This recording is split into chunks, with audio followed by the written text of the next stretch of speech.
Doing a PhD is weird. Like, it would be weird if it wasn't weird. And the fact that it's weird means that it's actually really normal. I'm on the PhD subreddit and I just realized there are loads of people asking whether something is normal or not. So I decided to answer the questions in this video. Is this normal? Is it normal to feel burnt out and completely out of ideas towards the end of your PhD? The answer is yes. A PhD is a marathon, not a sprint. And at the end of that research marathon, your brain is tired, your hands are tired, your soul is tired, everything is tired. And it's important to realize that at the end of a PhD, you are now having to kind of do that final sprint. That final sprint is writing up your thesis, doing those final little experiments to fill in the gaps, and you have to do it all within, the last sort of 6 months of your PhD when your brain is at its most tired. So yes, it's completely normal, and it's even more normal to really hate what you're doing at that time. I know loads of people who have rage finished their PhD just because they just want it to end. They don't care how it happens, and however you get to the end is up to you. But importantly, yes, it's completely normal to feel burnt out. Take time for yourself. Make sure that you balance in a good amount of sort of healthy sleep, making sure that you connect with your supervisor a lot in those late stages, because they'll be the people that will be able to guide you through those really tough final moments. But it is completely normal. Is it normal for your supervisor to ask for more work after you've left academia? I wish it wasn't normal, but it is normal. The problem is that when you finish academia, you finish your PhD and you've left, they're still there. And they still need to do what they were doing before, which is publish papers, get grant money, and they see your little bucket of knowledge as key to getting more research papers out there. So they may reach out and say, hey, can you just write this paper? Can you finish this thing? If you have got nothing to do with that research group, you're in a new career, you can just say, here's all of the data that you need, leave me alone, essentially. Like in nicer words, obviously. But you just say that to them, like, here's the data you need. And also, if you don't need papers or any academic outputs for your current career, there is no reason for you to do it. So it's completely normal for an academic to reach out, but it is not right. Give them the data, wish them the best of luck, and move on with your life. It's easier said than done. Is it normal to go through a phase of hating your lab, program, work/everything? I think if that lasts for a huge amount of time, it's time to rethink what you're doing. But if it is only just a moment in time, a day, even a week, where you just hate everything, I would say that a lot of people would consider that normal. A PhD is not easy. Things go wrong. People leave. They take knowledge with them. Your supervisor may disappear on a weird sabbatical to somewhere exotic that you've never heard of. All of this is completely normal, and it just means that the uncertainty means that some days you just had enough. You're just like, you know what? No more. I hate this, I hate this, I hate this. And that's why it's important to approach your PhD as a marathon. Take little tiny sort of like steps every day, but do not expect large kind of jumps in progress. Little by little, making sure that you look after yourself. And if that kind of hatred lasts for, I'd say, probably a couple months or more, it's probably time to rethink what you're doing. Ask yourself, is it your supervisor, your project, where you're living, your current financial situation? All of these things can mean that you kind of like are under so much stress. So importantly, keep an eye on how much you're hating it and act if it just seems like the hatred is not going anywhere. My supervisors are clueless. Is this normal? Feeling that your supervisor is clueless is absolutely normal. The thing about modern research is there's a lot of moving parts from different fields, and your supervisor may only be an expert in one tiny slither or like bubble of that huge project. So it's important that if you're starting to feel like your supervisor's a bit of an idiot, which we all do at some point, you need to go find the skills that you need in other people, or you train yourself up to fill that gap in what you perceive as like a lack of their knowledge. Now, importantly, having co-supervisors can be a way to manage this from the start, but there are moments in every PhD student's life where you just sat in a meeting with your supervisor and you're like, you are an absolute idiot. You keep that inside, mind you, but you do think that, like, how did you get to the position you're in?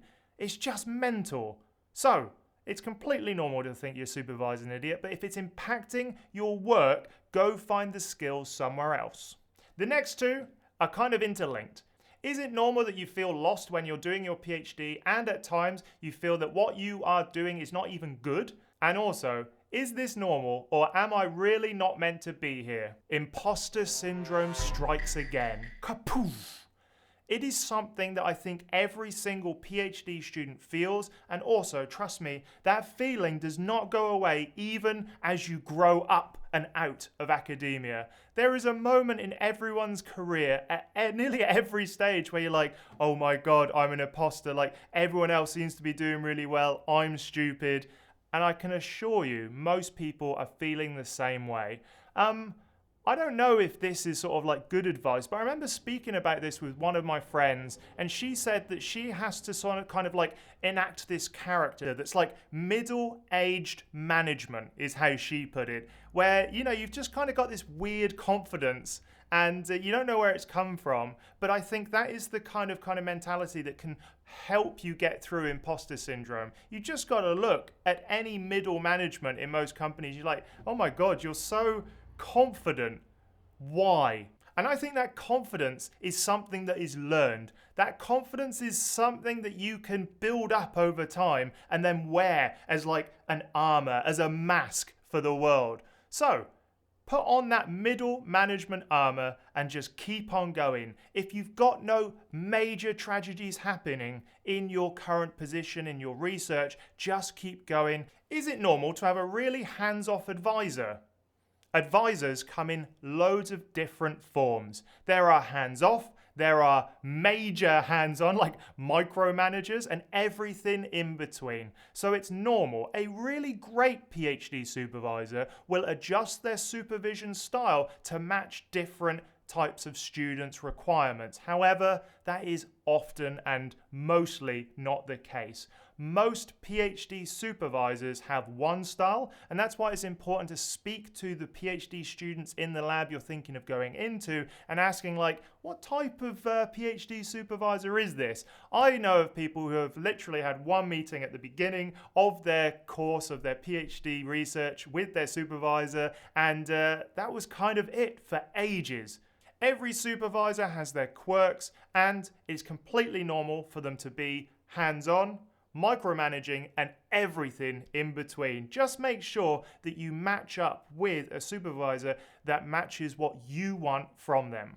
Is it normal to just take a day? The thing about academia, and I think a lot of jobs in general, is sometimes it feels wrong just to take a day. But the thing about research that's different from a lot of other places is that things are super complicated. There's lots of moving parts. There is the frontier of knowledge that you're trying to bust through, and sometimes that frontier is locked down.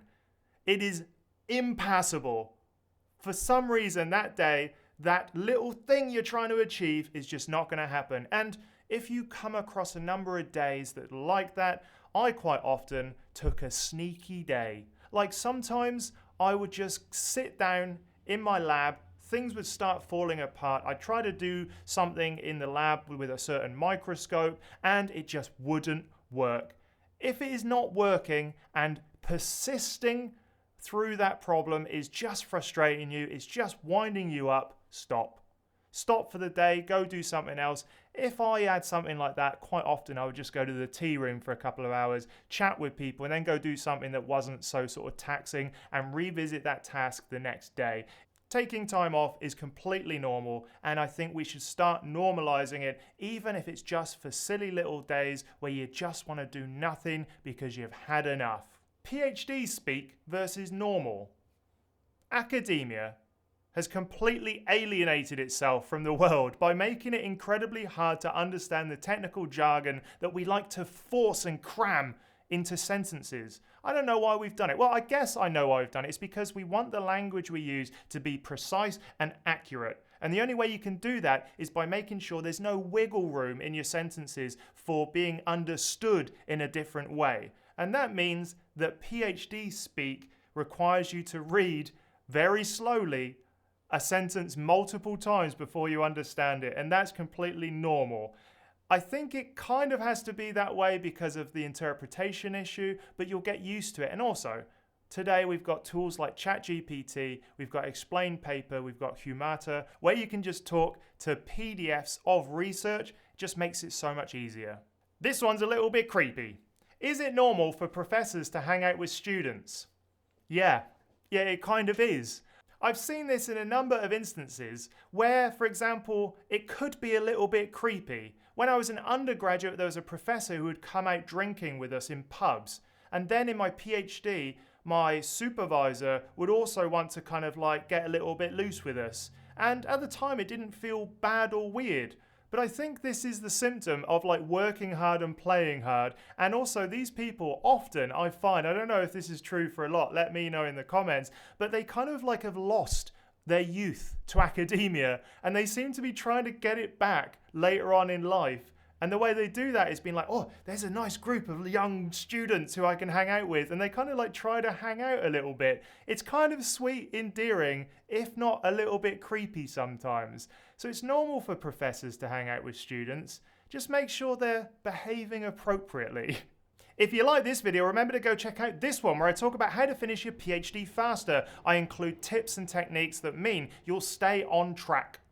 It's a great watch. Go check it out. So there we have it. There are all the ways that PhDs are a little bit weird. Let me know in the comments what you would add. And also remember there are more ways that you can engage with me. The first way is to sign up to my newsletter. Head over to andrewstapleton.com.au/newsletter. The link is in the description. And when you sign up, you'll get 5 emails over about 2 weeks. Everything from the tools I've used, the podcasts I've been on, how to write the perfect abstract, and more. It's exclusive content available for free. So go sign up now. And also go check out academiainsider.com. That's my project where I've got ebooks, I've got blogs, I've got forums, and everything is over there to make sure that academia works for you. All right then, I'll see you in the next video.